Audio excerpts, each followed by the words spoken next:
Last summer, something sliced through our solar system at 210,000 kilometers per hour, and the Sun, despite holding 8 planets captive for over 4 billion years, couldn't do a thing to stop it. Its name is 3I Atlas.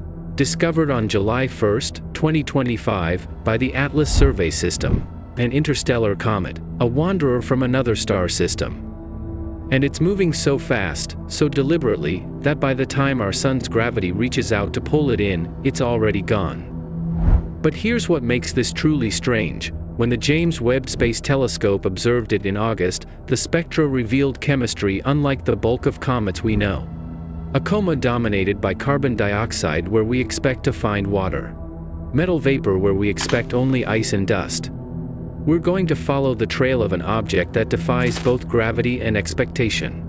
And the deeper we look, the more one unsettling question keeps surfacing: is this trajectory really random? To understand why 3I Atlas is so extraordinary, we first need to understand just how powerful the Sun really is. The Sun's surface gravity, measured at the visible photosphere, is approximately 28 times stronger than Earth's. Hypothetically, if you weigh 70 kilograms, that's about 154 pounds. Here on Earth, you would experience a weight equivalent to about 2 metric tons at the Sun's photosphere. That's the weight of a small car pressing down on your body. Of course, there's no solid surface to stand on, but the comparison illustrates the sheer force involved. And this gravitational reach doesn't stop at the surface. While gravity technically extends infinitely, the Sun's practical sphere of dominant influence, the region where its gravity overwhelms the pull of neighboring stars, extends roughly 0.5 to 2 light-years outward. That's the scale of the outer Oort cloud, the vast spherical shell of icy bodies surrounding our solar system. For perspective, Proxima Centauri, the nearest star, lies 4.24 light-years away, well beyond the Sun's zone of control. This is the force that keeps Mercury locked in a scorching orbit. The force that holds Jupiter, despite its massive size, in perfect celestial rhythm. The force that keeps our entire solar system, from the innermost planets to the distant Kuiper belt, bound together in cosmic order. And yet, 3I Atlas simply passed through. The difference comes down to one staggering number: 58 kilometers per second. That's approximately 210,000 kilometers per hour, or roughly 36 miles every single second. To put that in perspective, the fastest human-made object ever created, NASA's Parker Solar Probe, reaches a maximum speed of about 192 kilometers per second when it dives close to the Sun. But that speed is achieved by falling into the Sun's gravity well. 3I Atlas arrived at our solar system already traveling at 58 kilometers per second. It didn't need our Sun to accelerate. It came from somewhere else, carrying the kinetic energy of another star system entirely. So the Sun tried to pull it in. It bent its path slightly, like a giant hand reaching out to grab something moving too fast. But it couldn't capture it. The comet's velocity was simply too great. Its kinetic energy, the energy of its motion, overwhelmed the Sun's gravitational pull. In orbital mechanics, we call this a hyperbolic trajectory. Unlike the elliptical orbits of planets, which close in on themselves and repeat forever, a hyperbolic trajectory is open-ended. It comes in, bends, and leaves. One visit. One pass.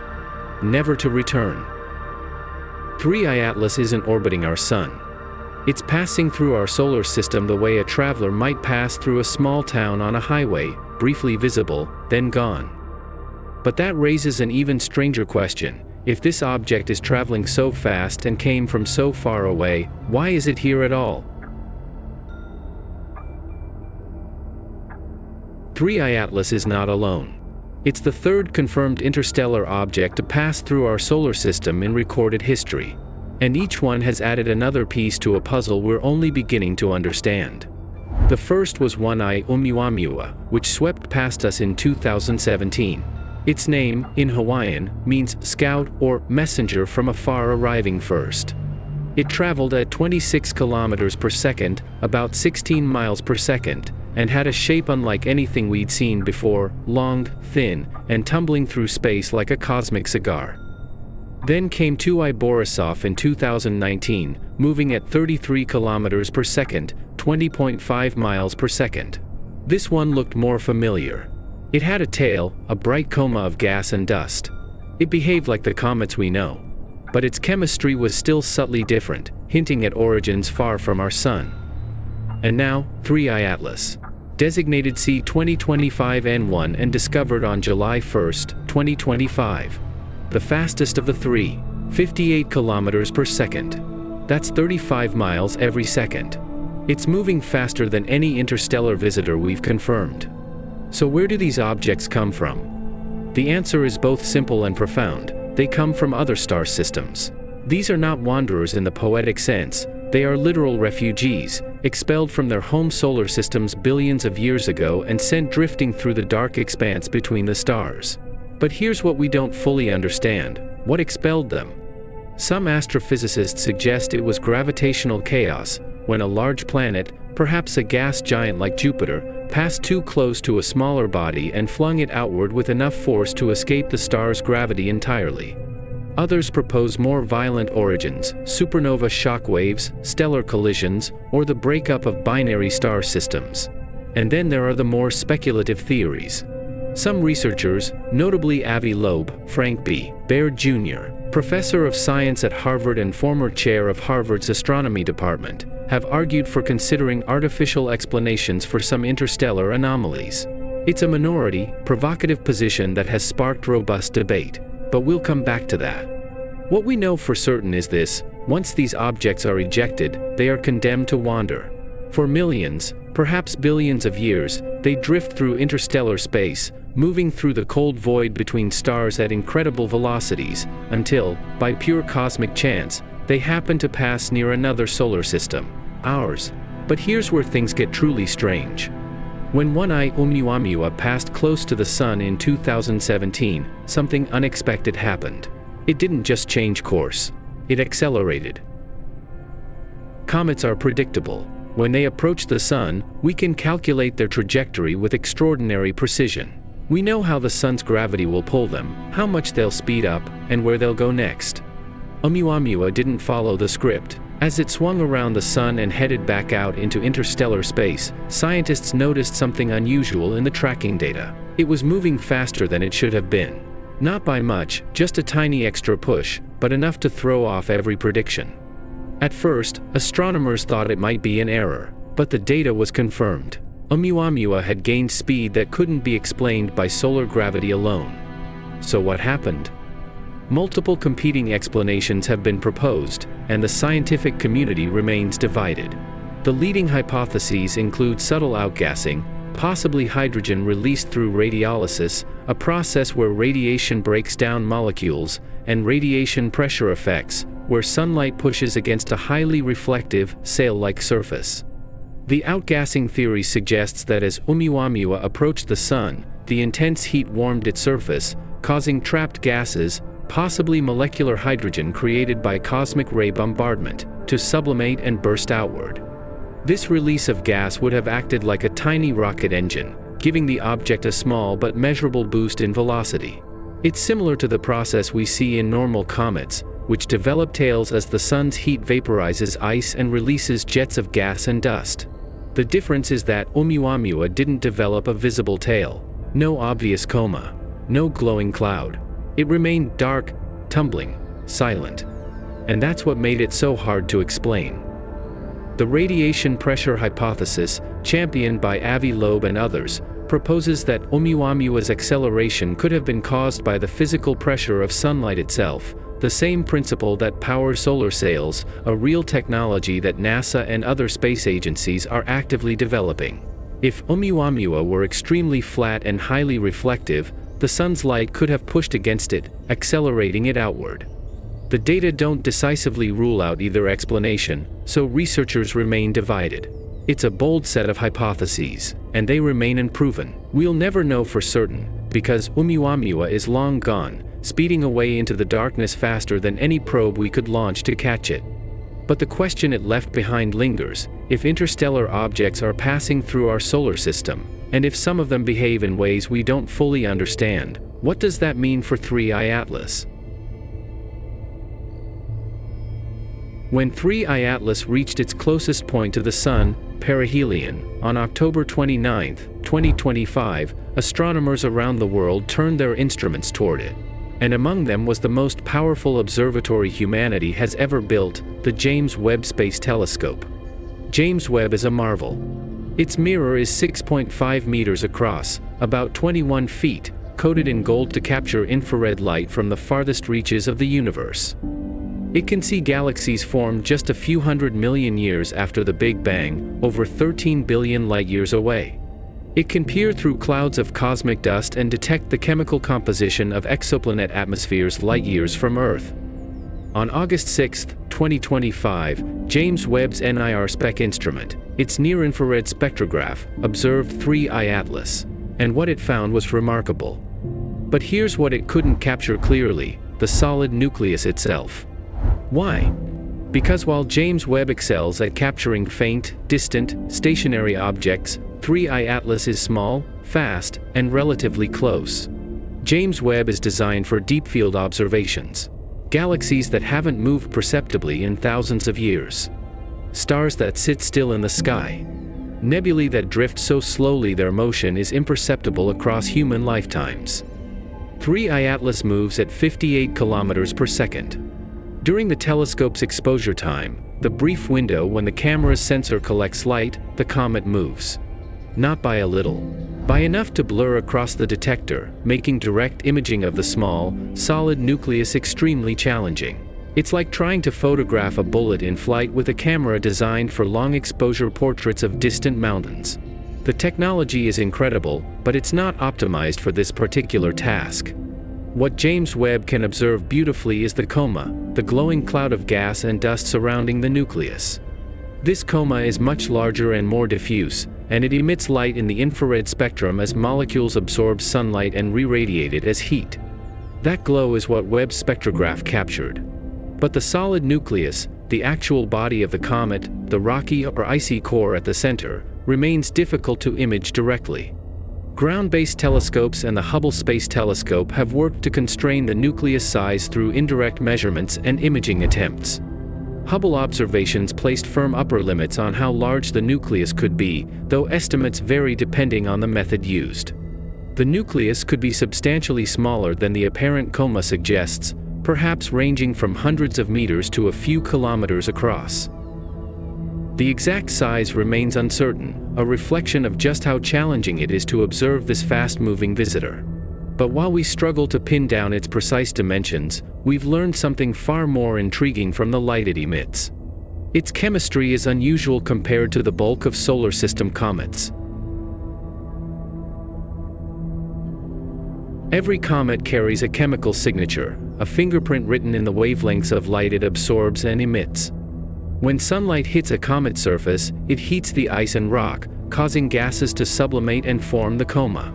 These gases glow as molecules absorb energy and release it as light at specific wavelengths. By analyzing that light with spectrographs, we can determine exactly what the comet is made of. Most comets in our solar system are remarkably similar. About 90% of their composition is water vapor, H2O, frozen into ice and mixed with dust. The remaining 10% is a cocktail of other volatiles: carbon monoxide, carbon dioxide, methane, ammonia. 3I Atlas is different. When James Webb's NIR SPEC instrument analyzed its coma on August 6, 2025, it found something startling. The spectra showed an unusually carbon dioxide-rich composition. CO2 dominated over water vapor by a significant factor, far higher than what we see in typical solar system comets. This isn't just a minor variation. It's a fundamental difference in composition. While most solar system comets are water ice dominated, 3I Atlas appears to be a CO2-rich object, with water playing a much smaller role. This places 3I Atlas in an extremely rare category: carbon chain-depleted comets. These are comets with unusually low amounts of complex organic molecules built from chains of carbon atoms. Instead, their chemistry is dominated by simple, highly volatile compounds like CO2 and carbon monoxide, CO. Why is this significant? Because the chemical composition of a comet is a direct reflection of the environment where it formed.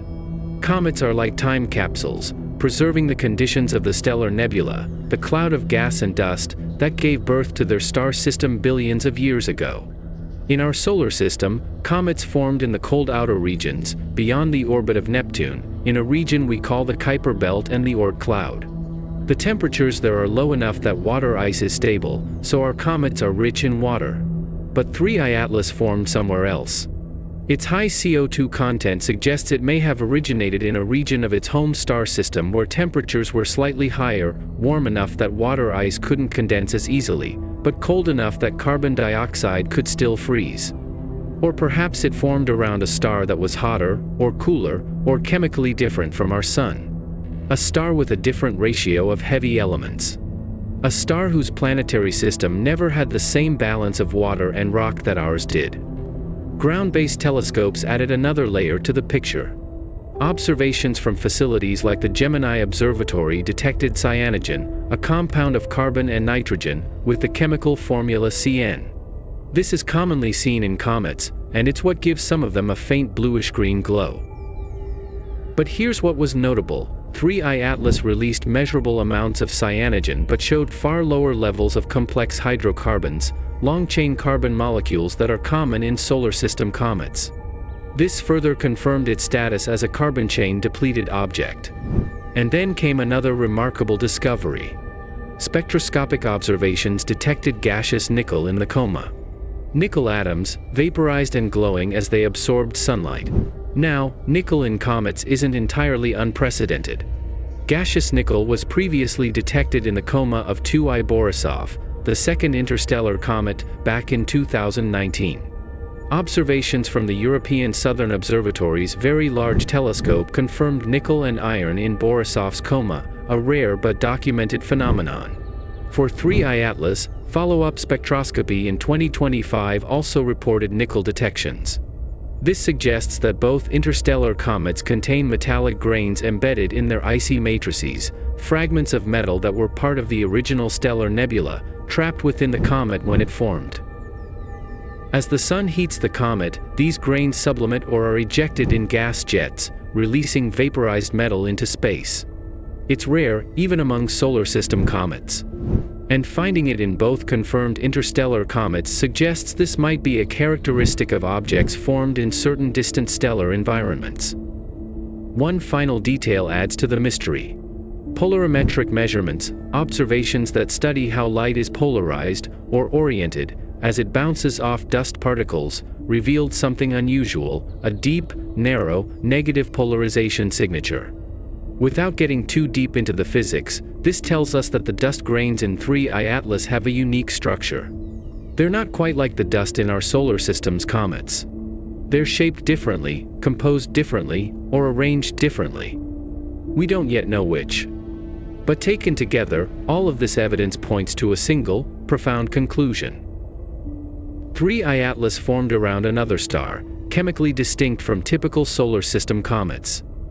A piece of a star system formed under different conditions, with different chemistry, perhaps orbiting a star very unlike our own. It is a visitor carrying the chemical fingerprint of another sun. Now, let's ask the question that's probably crossed your mind. What if 3I Atlas hadn't just passed by? What if, instead of skimming past the Sun at a safe distance, it had been on a direct collision course? What would happen if an interstellar comet slammed into the Sun? The answer might surprise you. Nothing. Or rather, nothing we would notice. Here's why. As 3I Atlas, or any object, falls toward the Sun, it accelerates rapidly. By the time it got close, it would be moving at speeds exceeding 600 kilometers per second. That's nearly 373 miles per second, or over 1.3 million miles per hour. But velocity wouldn't be the only thing increasing. Its temperature would skyrocket. The Sun's outer atmosphere, the corona, has a temperature of over 1 million degrees Celsius, about 1.8 million degrees Fahrenheit. As the comet plunged through this region, it would heat up to millions of degrees almost instantly. And at those temperatures, something fundamental happens: the comet ceases to exist. It wouldn't crash into the Sun's photosphere. It would evaporate. The ice would sublimate, the rock would vaporize. The nucleus would disintegrate into a cloud of superheated gas and plasma, which would then be absorbed into the sun's outer layers. And here's the scale that makes this truly insignificant. The sun converts approximately 4 million tons of mass into energy every single second through nuclear fusion. That's the weight of a large mountain, turned into light and heat, every second of every day. Even if 3I Atlas has a nucleus several kilometers across and is made of solid ice and rock, its total mass would be on the order of a few billion tons. Sounds like a lot. But compared to the sun's mass, 2 times 10 superscript 3 kilograms, or 2 million trillion kilograms, it's nothing. A raindrop in the ocean. The sun wouldn't notice. We wouldn't see any flash, any burst of light, any disruption. The comet would simply vanish, converted to a brief, invisible puff of plasma. So we're safe. 3I Atlas passed at a comfortable distance. Based on orbital calculations, it remained well beyond Earth's orbit, on the order of 1 to 2 astronomical units from our planet at its closest. That's at least 150 million kilometers, or roughly 93 million miles. No danger. No collision. Just a quiet visitor, slipping through our solar system on a trajectory calculated by physics and chance. Or was it?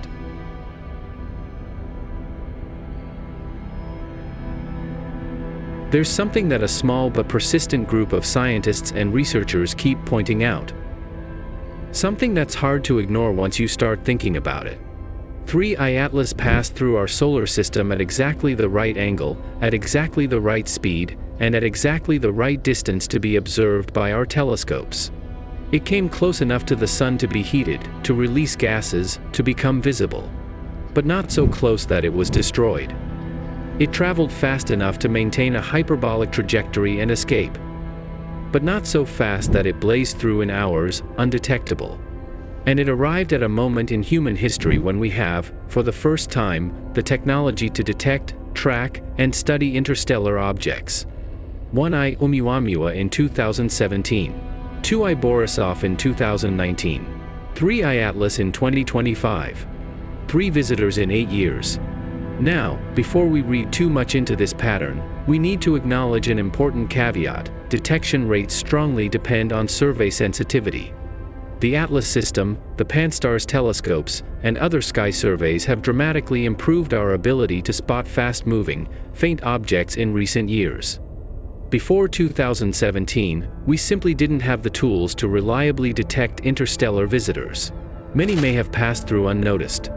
Astronomers estimate there could be thousands of interstellar objects passing through the solar system at any given time. Most are too small, too dark, or too fast to detect with current technology. We only see the ones that happen to pass close enough to the sun to become active and bright, and even then, only if our telescopes are looking in the right direction at the right time. So the fact that we've detected 3 in 8 years may simply reflect improved detection capabilities, not an increase in visitors. But still, the timing feels almost deliberate.